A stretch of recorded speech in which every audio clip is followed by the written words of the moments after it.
Sebuah pepatah Arab mengatakan, "Syubbanil yaum rijalul ghad." Muda sekarang adalah pemimpin di masa yang akan datang.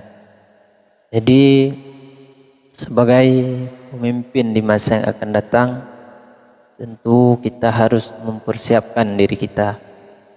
Yang pertama sekali dengan menuntut ilmu, baik itu ilmu agama maupun ilmu pengetahuan lainnya yang dapat menunjang diri kita agar siap atau mampu menjadi pemimpin di masa yang akan datang.